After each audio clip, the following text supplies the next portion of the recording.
So let's take a look in Maya here.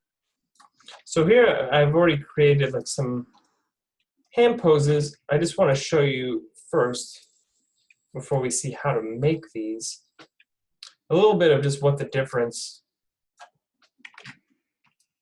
right, of just that flat default hand versus a kind of more neutral pose to a hand to build poses from. Like, this is not always the best place. Sometimes you want to start from somewhere more like this. Generally, I start from something a little bit more neutral. So let's see how I would go about creating some of these poses. So the first thing I generally do is, by default, the fingers are all lined up perfectly straight. This is a very unnatural thing. Your hand has a natural kind of cupping to it in its relaxed state, right? So the fingers are not flat, they are kind of rounded across the palm. This mover right here in the picker, a little rotation in Y introduces that arc. It also immediately takes the fingers out of that parallel relationship where if you rotate an X, they all just sort of maintain their side by side. Now all of a sudden, if you rotate an X, you start getting things overlapping. So you just get that little shift, introduces a little bit of the roundness to the back of the hand. Another thing that took me a long time to figure out in a hand pose is that most of the rotations come from the first two joints. You know, if you look at a hand pose like this, there's not, this is like, these two joints are basically just acting as one long piece. It's not another bend at that last joint. That's reserved for when you want tension. When you want to emphasize that tension in the hand, then you start curling that final joint. But generally in a more relaxed pose, you can see down here, it's really the bend is coming from this knuckle and from this knuckle. So starting with the index finger, maybe we're just gonna, just keep it fairly casual, and then I'll grab these three and bend them back just a little bit more. Maybe I'll bend this one back just a little bit more.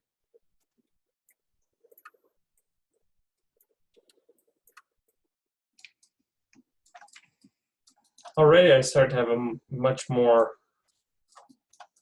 and I start getting a little bit of that overlap of the pinky with the ring finger, all by itself, just because I took that flat palm and just introduced the kind of that little bit of cupping into the hand. And now you have a hand pose that feels a lot more relaxed, a lot more natural than this. This just sort of takes it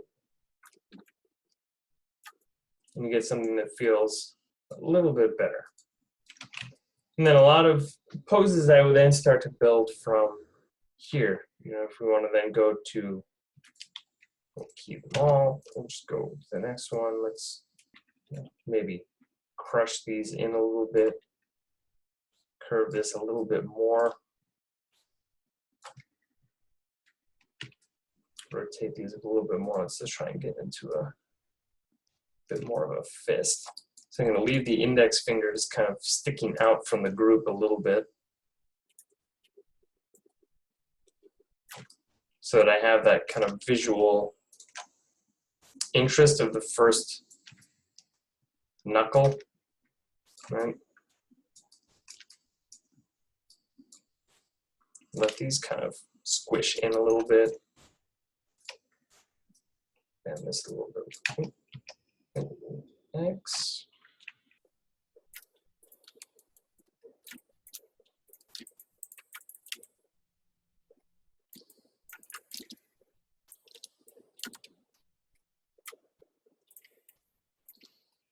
So again, I'm just trying to kind of avoid the even knuckle spacing a little bit, so I've got that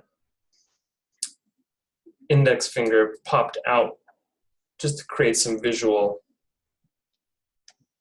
interest, but take away the palm and see it just loses all of its tension, all of its believability versus just using, you can crush it in with rotate Z, you curl it in with your Y. X you don't use quite so much, but the other ones you definitely do. Or making more of a fist, oops, multiple things selected now.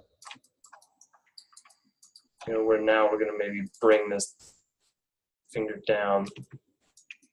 Still maybe keep that index finger a little bit higher than the rest. And maybe we'll try and recreate that kind of cool swoop to the knuckles that pose that we looked at had.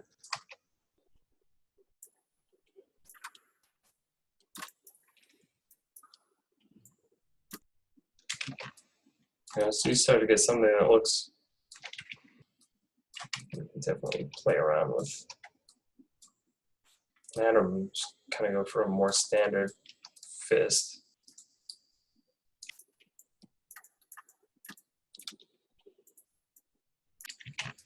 Okay, so now we have a nice fist where there's no kind of big openings anywhere, right? And just so many poses follow the same thing. Like here's one now we've got a lot more tension in the hand.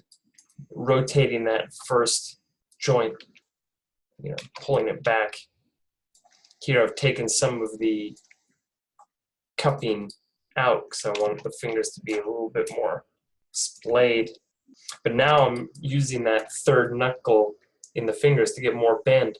Look at that, I'm like kind of grouping the fingers so it's not a nice even spacing. It's, again, the pinky is kind of facing in a little bit. There's no parallel lines.